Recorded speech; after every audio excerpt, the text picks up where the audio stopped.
He lost his sight at 15. One morning, he could still see the sky. By sunset, it was gone. Doctors told him the truth. You'll never see again. And just like that, the colors faded. The world went silent in a new way. Dreams felt smaller, ambitions blurry. He stopped drawing, stopped building, stopped believing he had a future that was still his. They said he'd have to depend on others, that his goals would have to be adjusted, that success would now come with a long list of exceptions. But they didn't see what he would discover in the dark, because losing his sight was the beginning of something no one expected. Today, Malik Reyes is a name spoken in boardrooms, classrooms, and global summits. He built a company that changed lives, spoke words that moved nations, and created tools that gave others the courage to walk paths they'd once feared. He didn't just find a new way to see, he helped others discover what they'd been blind to all along. But how do you go from total vision loss to becoming a leader the world follows? And what hidden moment, quiet, invisible, overlooked, set everything in motion? Because this story isn't about loss, it's about what's waiting in the darkness when the lights go out and the vision finally begins. And if you think this story is about how he overcame blindness, think again, because what comes next might change how you define success forever. Malik Reyes was born in a modest brick house on the south side of Atlanta. He was the kind of kid who couldn't sit still. He loved to build Legos, robots, makeshift drones taped together from old fans and fishing wire. At school, he was the quiet genius, the one who never raised his hand, but always aced the project no one else could finish. By age 12, he was already coding his own games. By 13, he had a YouTube channel showing people how to repair broken electronics. But the thing he loved most was seeing how things worked, up close in detail, until something started to change. First, it was a subtle blur. He couldn't quite read the scoreboard at basketball practice. Then he struggled to track the ball. One day, he noticed he couldn't make out his mother's face unless she stood directly in the light.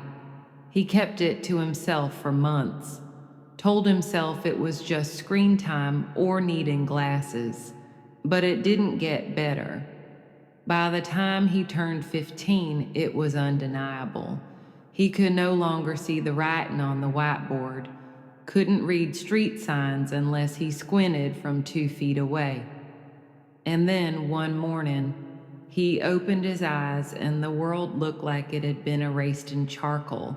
Shapes, shadows, but no edges, no light, no clarity, no color. The diagnosis came quickly. Leber's hereditary optic neuropathy, a rare genetic disorder, progressive, permanent, no treatment, no reversal, just adaptation or isolation.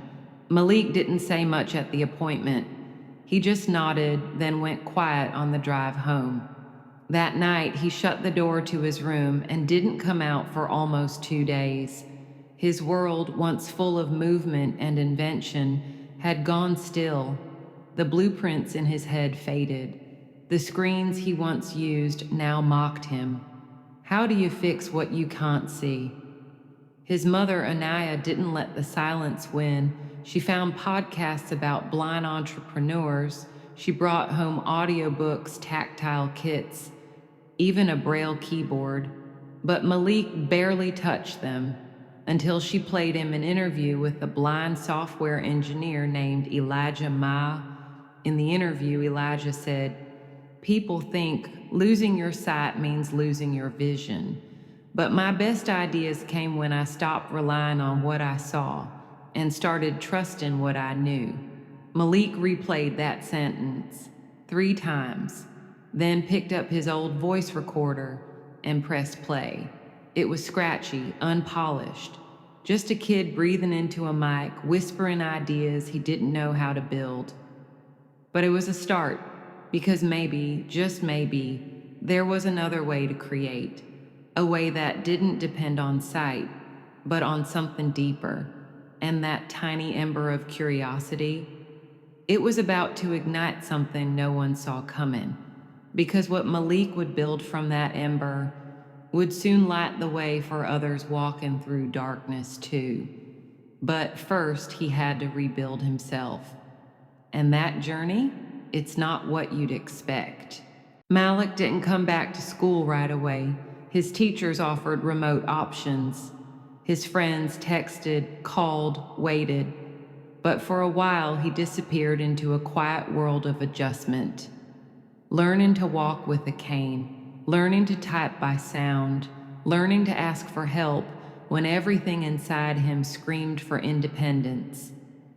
And then, one afternoon, something shifted. His cousin dropped off a used laptop, nothing special, but it had a screen reader and speech-to-code plugin already installed. At first, Malik used it just to listen to music. But then he began poking around the coding environment. The voice narration was robotic but rhythmic, like a puzzle he could feel instead of see. And slowly, it came back.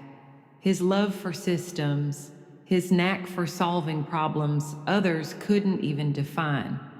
Late into the night, he'd sit in the living room, typing line by line, guided by sound, not sight. He couldn't see the code, but he could hear it run. He started small, voice-controlled timers, tactile feedback games. Then an app that helped blind users find nearby objects using ambient sound and vibration patterns. He posted it on an open-source forum under the username Blind Builds. It didn't go viral, not at first, but it caught the eye of a product designer working with a disability tech incubator. She sent him a message, "This is clean, smart, want to join a mentorship program?"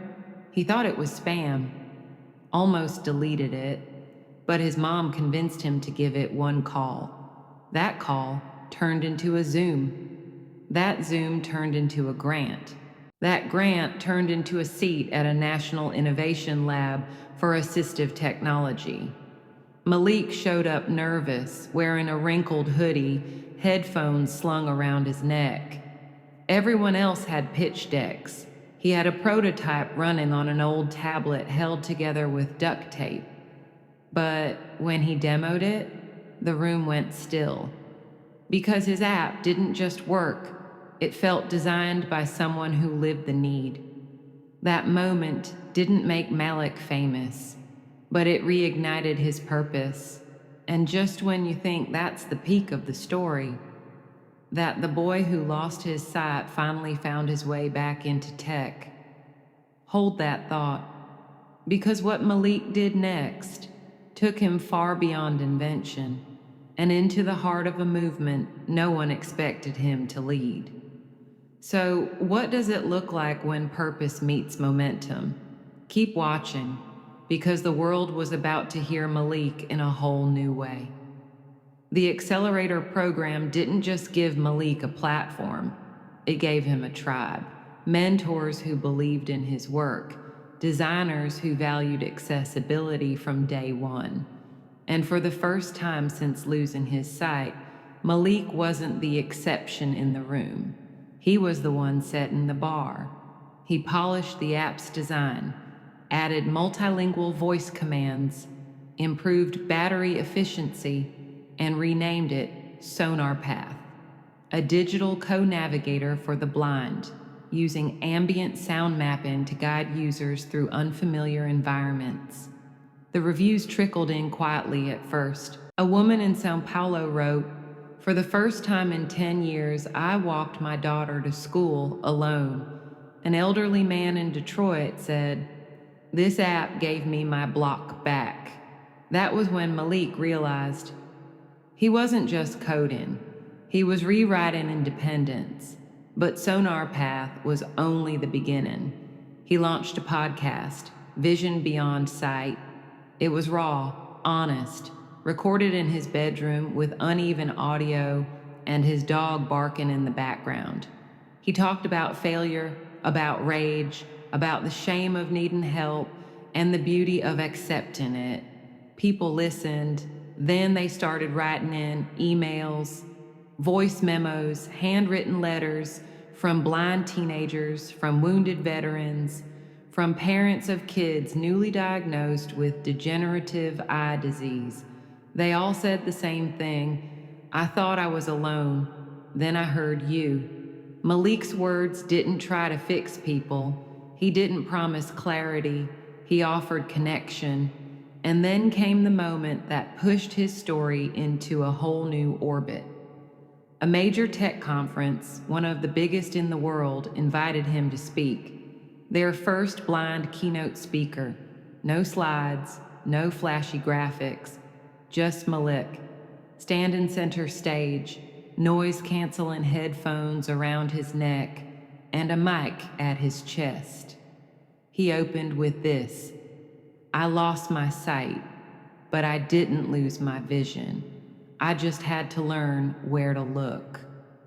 12 minutes later, he got a standing ovation. But what made the moment unforgettable was what happened off stage. A young girl, cane in hand, waited at the edge of the platform. She didn't say anything. She just reached out, found his arm, and whispered, I want to build things too. Malik knelt down, placed her hand over his speech tablet, and said, You will. From that day forward, Malik didn't just build tools, he built futures. He founded InsightWorks, a startup run entirely by blind and low-vision developers. He spoke before the UN about inclusive innovation, and he launched scholarships to fund blind students pursuing tech, design, and entrepreneurship. And just when it seemed like Malik's story had reached its arc, he did something even bolder. He stepped back from the spotlight and began training others to lead in it. Because to him, true vision wasn't about staying at the front. It was about making sure others could find their way forward too. But don't think the challenges stopped here. What he faced next would test every ounce of the resilience he had spent years building. And just when the world thought he had mastered the climb, life threw him one more test that would reveal the deepest truths of his strength. For all the accolades, Malik still had bad days. He still stumbled, literally and emotionally. There were mornings when he couldn't find the charger, afternoons when he'd lose his orientation in his own office, nights when he sat alone, haunted by the one question that never stopped whispering, Am I doing enough? Because being blind in a sighted world isn't just about adaptation. It's about constant translation, converting maps to memories, converting judgment to patience, converting frustration to focus every single day. Malik wasn't a machine. He got tired of being called inspirational just for existing. Tired of being praised for walking into a room when all he wanted was to be heard in it. There were times when the tech failed, when servers crashed mid-demo, when investors ghosted because accessibility wasn't scalable enough. And once, at a major conference, he tripped walking up the stairs to speak. Gasps, silence. A few people reached to help. He waved them off, adjusted his cane, and without missing a beat said, Blindness doesn't mean I won't fall. It means I've learned how to get up, gracefully. The crowd laughed, then cheered. But what they didn't see was Malik backstage afterwards, hands shaking, heart pounding. He didn't cry, but he came close, because every act of strength was still born from struggle. What made Malik different wasn't that he overcame blindness. It's that he stopped trying to. He stopped chasing normal. and started building his own standard. He built a team of neurodiverse, disabled, and overlooked engineers. He let people see his process: stumbles, missed turns, restarts. One day, a journalist asked, "What do you do when you can't see the way forward?" Malik smiled, tilted his face to the light, and said, "I listen harder." That's what strength looked like: not perfect vision, but honest direction. He wasn't bulletproof, he was transparent. And in that transparency, others saw themselves, their fears, their fire, their future. Because Malik's greatest invention wasn't an app, or a platform, or a talk. It was a model of what it looks like to lead with uncertainty, to shine without sight, to move forward even when nothing looks clear, and still choose to believe the path is there. But what if that belief, tested by doubt, forged in darkness, became something even greater? In our final moments, you'll see how Malik's legacy isn't just what he built, it's what he set in motion. Malik didn't set out to inspire the world. He just didn't want to disappear in it. He didn't want pity. He didn't need rescue. He only wanted what every person wants: to matter, to contribute, to be seen. And somehow, in losing his sight, he learned to see more clearly than most people ever do. He saw potential where others saw limitation. He saw collaboration where others saw charity. He saw dignity in every step, even the missteps. Because blindness didn't narrow his world, it expanded his perception. He once said, "I used to think vision came through the eyes. Now I know it lives in the heart, in the will to keep going even when you don't see the way." Malik's story isn't just about adapting. It's about leading from where you are, with what you have. And maybe that's what real vision is. Not perfect clarity, but deep commitment. Not avoiding the dark, but learning how to walk through it and light the path as you go. He reminds us that the most powerful leaders are not the ones with the sharpest sight, but the ones with the clearest purpose. And if you've ever felt like you're walking through your own fog, if you've ever wondered whether you'll find your way, just remember this: Malik never waited for things to become easy. He moved when they were hard. He spoke when it felt uncertain. He reached forward with nothing but faith.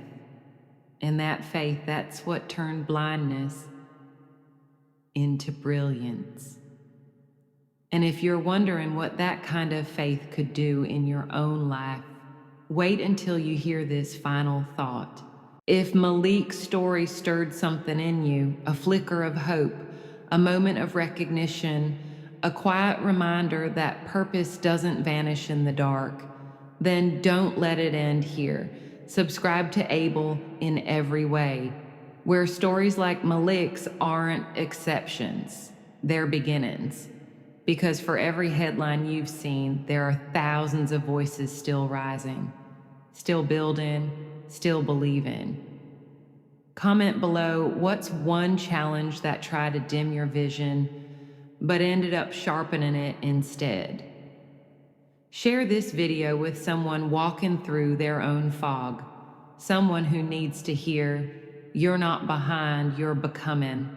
And if you've ever been told you can't or you won't, let this be your answer. You don't need perfect sight to lead with perfect clarity.